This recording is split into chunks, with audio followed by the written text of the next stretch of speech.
Thoughts about sa relationship na may mga umi-epal na ex? Gaano ba ka-epal? ano bang purpose ng ex na yan? Para mapaghiwalay yung current, gano'n. Ikaw magsabi. Umi-epal yung ex mo. Kung secure kayong mag-partner. So, wala lang epal. Wala yung mga epal na okay yan. lang ba? Na umi-epal yung ex? Siyempre hindi. Parang hindi naman. Parang siyempre hindi.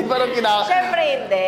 Alam mo ako, ang perspective ko dyan, kung sa lalaki, So, parang... Ano ibig mo sabihin sa lalaki? Yung lalaki? Kung sa lalaki, parang ang dating dyan ang gwapo ko naman. Alam mo yun, parang ganun yung feeling. Kasi may... Parang ano yun, ba't mo epal pa siya, di ba? May girlfriend na ako, may nililigawan akong bago, or may asawa na ako, bakit nagpapapansin pa siya? Parang ganun yung dating, di ba?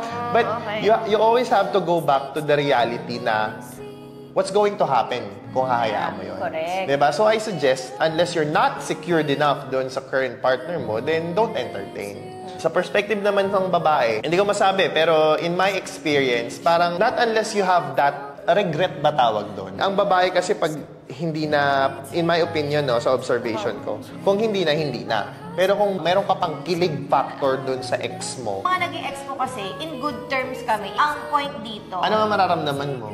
In good terms kasi nga kami. Ano wala kang masabi? Hindi mo tama ba yun? Mali yun? Huwag siyang umepal to the point na sisirain yung relationship natin. Ang bottom line yan, nakikipag-acquaintance pa siya sa'yo. Kasi nga friends kami.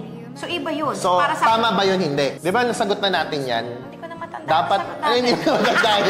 Ang sagot dyan is hindi na. Wala na dapat. And then during that time nga, pinapaliwanag ko nung noon. Kalimutan nyo na yung isa't isa. Yun nangyari nga. O may epal pa, kalimutan mo na siya. Wag mo lang siyang intindihin. Hindi sa akin kasi, friends nga kasi kami. Kahit ang pogi pa nun. Ang dating kasi sa akin ng Pogi ba? umepal, parang lumalapit. Pogi ba? Pogi? Maninira, hindi. Hindi naman pala eh.